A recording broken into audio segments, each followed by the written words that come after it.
The metal gate slams shut behind you. The sound echoes through concrete walls that have held Nigeria's most dangerous criminals for over 60 years. Welcome to Kirikiri Maximum Security Prison, where over 3,000 inmates live in a space built for less than half that number. Some will never leave. Some are waiting to die. And the stories inside these walls are darker than you can imagine. But before we go deeper, if you want to hear the full truth about what really happens in Nigeria's most infamous prison, hit that subscribe button and drop a comment telling me which part shocked you the most. Trust me, you'll want to follow this journey to the end. Located in Lagos, Kirikiri isn't just any prison. It's split into two parts, medium security and maximum security. The maximum security side is where they keep the worst of the worst. Murderers, armed robbers, kidnappers, people who have done things so terrible that society decided they need to be locked away forever. Some are on death row, waiting for the day the government decides it's time. The prison opened in 1955, back when Nigeria was still under British rule. Back then, it was modern and organized. Today, it's a different story. Imagine a place where 3,000 people share space meant for 1,000. Where the heat is so intense that inmates sleep on the floor because the cells are too packed with bodies. Where the smell of sweat, waste, and desperation fills the air. This is the reality. But it's not just about the conditions. It's about who lives there. There's a hierarchy in Kirikiri. Not everyone is equal behind those walls. Some inmates have power. Some have money. Some have connections to the outside world that keep them comfortable even in prison. Others, they have nothing. And when you have nothing in a place like Kirikiri, survival becomes a very different game. Let me tell you about someone who once walked these halls. His name was Ishola Oyenusi, and in the 1970s, he was the most feared armed robber in Nigeria. He robbed banks. He terrorized the streets of Lagos. He killed people who got in his way. When the police finally caught him, they threw him in Kirikiri. But Oyenusi didn't just sit quietly in his cell. Even from prison, his name carried weight. His trial was broadcast on national television. Everyone in Nigeria watched. They wanted to see justice. And on September 8, 1971, at Bar Beach in Lagos, Oyenusi was executed by firing squad in front of thousands of people. It was a message from the government. No matter how powerful you think you are, justice will catch you. But here's the thing. Oyenusi's execution didn't stop crime. It didn't empty Kirikiri. Instead, more dangerous criminals kept coming. And the prison just kept getting fuller. Fast forward to today. Kirikiri Maximum Security Prison holds some of Nigeria's most violent criminals. People convicted of murder, kidnapping, armed robbery, and terrorism. Many of them are waiting on death row, living in a strange kind of limbo. They know they've been sentenced to die, but they don't know when. Nigeria hasn't executed anyone since 2016, but the death sentences keep coming. So what's it like to live on death row? The inmates wake up every day knowing they might not see tomorrow. They're kept separate from the general population. They have less freedom, fewer visitors, and almost no hope. Some have been there for over 20 years. Imagine spending 20 years waiting to die, not knowing if today is the day. But death row isn't the only dangerous place in Kirikiri. The general population is just as brutal. Violence is common. Fights break out over food, over respect, over rumors. In overcrowded cells where 50 men share a space meant for 20, tempers run high. There are gangs. There are power struggles. And there are inmates who have learned how to survive by any means necessary. Some inmates form groups for protection. If you're alone in Kirikiri, you're vulnerable. So people band together based on where they're from, what language they speak, or who they knew before prison. These groups can protect you, but they can also control you. If you owe someone a favor, you pay it back. If you disrespect someone, there are consequences. And then there's the money problem. In theory, all inmates are equal. In reality, money changes everything. Wealthy inmates can pay for better cells. They can pay for food from outside. They can pay guards to look the other way. There are reports of some inmates living in comfort while others suffer. They have phones. They have access to drugs. They even have women brought in for them. Yes, you heard that right. In a maximum security prison. One investigation revealed something disturbing. Some inmates, especially those with money or connections, pay guards to bring women into the prison. These aren't conjugal visits approved by the system. These are illegal arrangements. They're smuggled in, spend time with the inmate, and then smuggled back out. The cost? around 5,000 to 10,000 naira per visit. But it gets worse. The same investigation found that some female inmates are also exploited. Guards and male inmates with influence pressure them into sexual relationships in exchange for food, protection, or basic necessities. In a place where you have no power and no voice, saying no isn't always an option. This is the dark side of Kirikiri that most people never hear about. The Nigerian government knows about these problems. Human rights organizations have written reports. Journalists have investigated. But change is slow. Very slow. Why? Because prisons like Kirikiri are overcrowded, underfunded, and understaffed. There aren't enough guards to watch everyone. There isn't enough money to improve conditions. And many of the inmates have been waiting years, sometimes decades, for their trials to finish. Nigeria's justice system moves slowly, and while it moves, people sit in Kirikiri, waiting. Some of them are guilty. Some might be innocent. But all of them are stuck in the same nightmare. Now let's talk about the famous inmates. The ones whose names made headlines. There's Evans, the billionaire kidnapper. Before his arrest in 2017, he was one of Nigeria's most successful criminals. He kidnapped wealthy people and demanded millions in ransom. He owned properties worth hundreds of millions of naira. He lived like a king while his victims suffered. When the police finally caught him, they threw him in Kirikiri. His trial has been going on for years. He's still there, waiting. Then there's Hamisabala, known as Wadam. He was a notorious kidnapper in Taraba State. In 2019, the police arrested him, but soldiers attacked the police convoy and freed him. The incident shocked Nigeria. Eventually, he was rearrested and sent to Kirikiri. His case exposed how deep corruption runs in Nigeria's security system. These men, and others like them, live in Kirikiri surrounded by other dangerous criminals. Some of them still have influence. Some still have money. And some still find ways to operate even from behind bars. But what about the ones who don't have money? What about the ones who are just trying to survive each day? For them, life in Kirikiri is hell. They sleep on the floor because there aren't enough beds. They eat whatever food the prison provides, which is often not enough. They get sick, but medical care is limited. They watch other inmates die from disease, from violence, from despair. And if you're on death row, you carry an extra weight. You know that somewhere, in some government office, your name is on a list. You know that one day, without warning, guards might come to your cell and tell you it's time. They'll take you to the gallows, and that will be the end. Nigeria still has the death penalty. Judges still hand down death sentences. But executions are rare now. The last one was in 2016. So death row inmates live in this strange space, condemned to die but kept alive indefinitely. Some call it torture. Others call it mercy. Before we move forward to reveal even darker truths about what happens inside those walls, drop a comment below and let me know. Do you think the death penalty should still exist in Nigeria? And don't forget to subscribe because what comes next will change how you see the Nigerian justice system forever.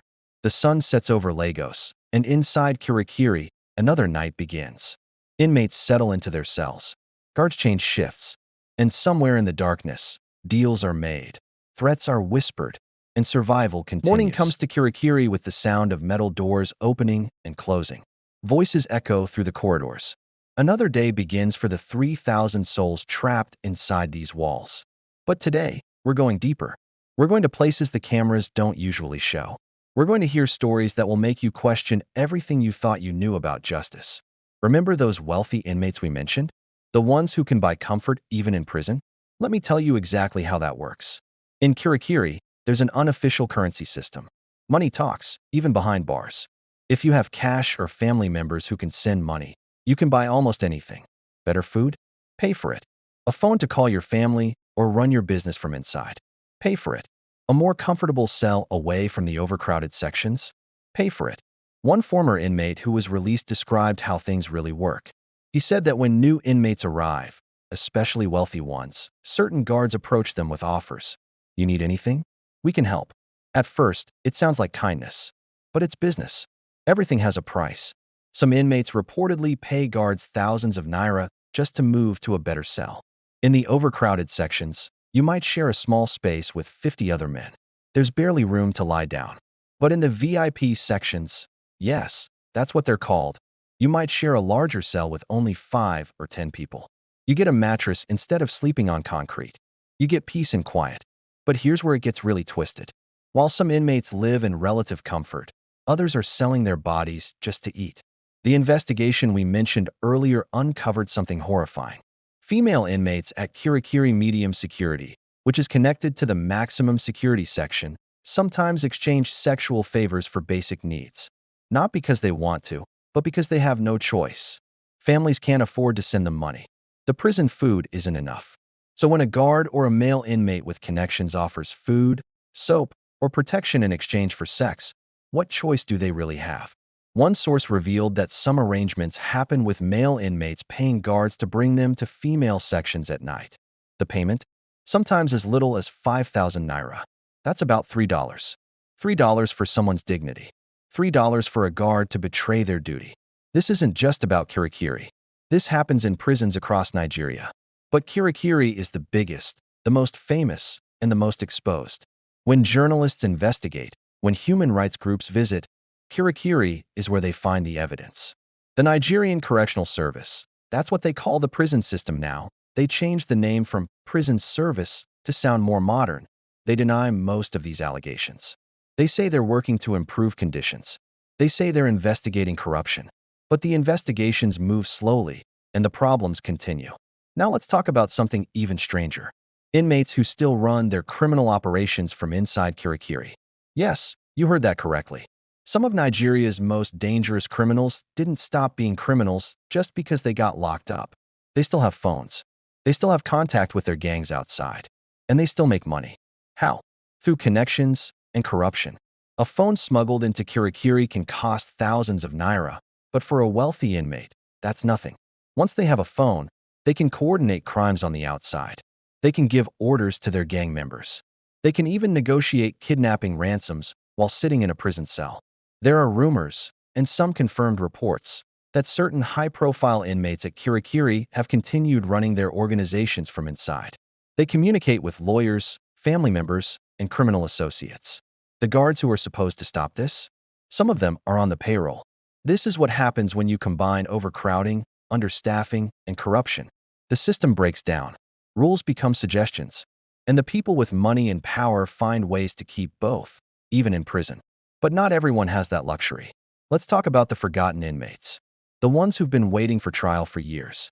In Nigeria, the justice system moves incredibly slowly. Some inmates have been in Kirikiri for 5, 10, even 15 years without a trial. They haven't been convicted of anything. They're just waiting. Waiting for a lawyer. Waiting for a court date. Waiting for someone to remember they exist. These are called awaiting trial inmates, and they make up a huge portion of Kirikiri's population. They live in the same terrible conditions as convicted criminals, but they haven't even been found guilty yet. Imagine being locked up for 10 years, then finally going to trial and being found innocent. 10 years of your life, gone. No compensation. No apology. Just you're free to go now. This is the reality for hundreds of people in Kirikiri right now. The Nigerian government has tried to address this. They've had programs to speed up trials. They've released some inmates who had been waiting too long.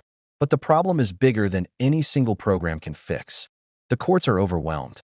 There aren't enough judges. There aren't enough lawyers. And there are always more arrests being made, adding more people to an already broken system. Meanwhile, on death row, the waiting continues. Nigeria has over 3,000 people on death row across all its prisons. Kirikiri holds a significant number of them. These are people who've been convicted of serious crimes: murder, armed robbery, treason. The courts sentence them to death, but the sentences aren't being carried out. Why not? Several reasons. International pressure from human rights groups who oppose the death penalty. Political considerations. Executions are controversial and can hurt a government's image. And practical issues. The process of execution requires multiple levels of approval, including from the state governor and sometimes the president. So death row inmates exist in limbo. They're alive, but they're not really living. They're dead, but they're still breathing. It's a psychological torture that some argue is worse than execution itself. One death row inmate who spoke to journalists described what it's like. He said every time he hears footsteps coming toward his cell, his heart races. Is this it? Is today the day? Then the footsteps pass by, and he realizes he has more time. Relief mixes with continued dread. Tomorrow he'll wake up and do it all over again. Some death row inmates have been there since the 1990s. 30 years of waiting to die. They've watched other inmates get sick and die naturally. They've seen people lose their minds from the stress. And they wonder if they'll ever actually be executed or if they'll just grow old and die in that cell. But here's something most people don't know. Sometimes, death row inmates get their sentences reduced. Sometimes lawyers find new evidence. Sometimes appeals succeed. And very rarely, someone on death row walks free. It happened in 2023. A man who had been on death row for years had his conviction overturned. New evidence proved he didn't commit the murder he was sentenced for. He walked out of Kirikiri a free man, but he'd lost over a decade of his life. His family had moved on. His children had grown up without him. He was free, but at what cost? These stories don't make headlines very often. The media prefers talking about the violent criminals, the notorious inmates, the scandalous revelations about sex and corruption. But the quiet tragedies, the innocent people imprisoned, the forgotten inmates, the broken families, those stories get buried. Now let's address something important. You might be wondering, why doesn't someone fix this? Why doesn't the government do something? The answer is complicated. Nigeria faces many challenges. Poverty, corruption, insecurity. The prison system isn't a priority for most politicians. It doesn't win elections. It doesn't generate money. So funding for prisons remains low. Guards are underpaid, which makes them vulnerable to bribery. Facilities deteriorate. Overcrowding gets worse. But Kirikiri is so overcrowded and so old that meaningful change is difficult. Some inmates do get rehabilitated. They learn trades like carpentry, tailoring, or metalwork. When they're released, they have skills they can use to earn honest money. These success stories exist, but they're the exception, not the rule. Most inmates leave Kirikiri exactly as they entered, or worse. They've learned more about crime from other inmates. They've become harder, more desperate, more dangerous. The prison that was supposed to correct them has only made them worse. And the cycle continues. Crime happens. People get arrested. They go to Kirikiri. They either wait forever for trial, serve their sentence in terrible conditions, or sit on death row indefinitely. When they get out, if they get out, many return to crime because they have no other options. Then they get arrested again, and the cycle repeats. This is the reality of Nigeria's justice system. This is what happens inside Kirikiri Maximum Security Prison. It's not glamorous. It's not exciting. It's tragic. But there's one more thing we need to talk about before we end. Hope. Yes, even in a place as dark as Kirikiri, there is hope. Some inmates find religion. They attend church services or Islamic prayers. They find community with other believers. They find forgiveness for what they've done and strength to face each day. Some inmates maintain relationships with their families. Despite the stigma, despite the difficulty, their wives, children, parents, and siblings continue to visit. They bring food, money, and most importantly, love. These connections keep some inmates sane. And some inmates simply refuse to give up. They fight their cases. They write letters. They petition governors for clemency. They believe that one day, they'll walk free. That hope, however small, keeps them alive. So what can we learn from all of this? What's the point of knowing these terrible truths about Kirikiri Prison? The point is that justice isn't just about punishment. It's about humanity. It's about treating even the worst criminals with basic dignity. It's about ensuring that innocent people don't rot in cells for years without trial. It's about creating a system that actually corrects behavior instead of just warehousing human beings. Nigeria is not alone in struggling with these issues. Prisons around the world face similar problems. But that doesn't make it acceptable. It makes it urgent. The men and women inside Kirikiri Maximum Security Prison are there because they broke the law. Many of them did terrible things. But they're still human beings. And the society that locks them up has a responsibility to treat them with basic humanity. If this documentary opened your eyes to the reality of Nigeria's prison system, share it with someone who needs to see it. Drop a comment with your thoughts on how we can fix these problems. And subscribe so you don't miss our next investigation into the hidden truths of Nigeria. The gates of Kirikiri close every night, locking thousands of people inside. Some are guilty. Some are innocent. Some are waiting to die. All of them are trapped in a system that's broken, corrupt, and forgotten by most of society. But now you know. Now you've seen inside. And knowledge is the first step toward change. This is the reality of Kirikiri Maximum Security Prison. This is Nigeria's justice system laid bare. And this is why we must never stop asking the hard questions, demanding answers, and fighting for a better way. The story of Kirikiri isn't over. As long as the prison stands, as long as people are locked inside, the story continues. And maybe, just maybe, by shining a light on these dark places, we can begin to make them a little brighter. In 2020, COVID-19 hit Nigeria, and prisons like Kirikiri became death traps. Imagine thousands of people crammed into tight spaces, with no way to social distance and limited medical care. The virus would have been a wildfire. The government knew this, so they did something drastic. They started releasing inmates. Not the violent criminals, but the awaiting trial inmates, many of whom had been stuck in the system for years without a conviction. Hundreds walked free, some crying in disbelief, suddenly given a second chance they thought they'd never see. But what happened after they left? Many others had nowhere to go. No money, no support. Society didn't trust them. And what do you think happened? Many returned to crime, not because they wanted to, but because they felt they had no other option. This shows us that Kirikiri isn't just a prison problem. It's a society problem. The desperation inside is unimaginable. In 2016, there was a report of a planned jailbreak. Inmates were gathering makeshift weapons, planning to risk everything for a chance at freedom. The attempt was stopped, but it shows how hopeless life is inside. So bad that a likely death sentence seems better than another day in that place. And what about the guards? They're poorly paid, working long, dangerous hours. When a guard earning maybe 50,000 naira a month is offered double that to smuggle in a phone, what do you expect? It doesn't excuse corruption, but it explains it. The system is designed to fail. So what's the solution? First, we need to fix the justice system. More judges, faster trials. People shouldn't wait years for their day in court. Second, prison conditions must improve. Better facilities, proper medical care, and higher pay for guards are basic human rights. Third, we need real rehabilitation. Give inmates skills to use when they get out. Finally, we must consider alternatives to prison for nonviolent offenses. When people know they're being watched, things change. Fixing Kirikiri won't be easy, but it starts with all of us demanding better. Thanks for watching. If you found this insightful, please like, share, and subscribe for more stories that matter. Behind the imposing walls of Kirikiri Maximum Security Prison lies a world rarely seen. A world where the very definition of humanity is tested every single day. Originally built to hold just under 1,000 inmates, its corridors and cells now strain under the weight of thousands more.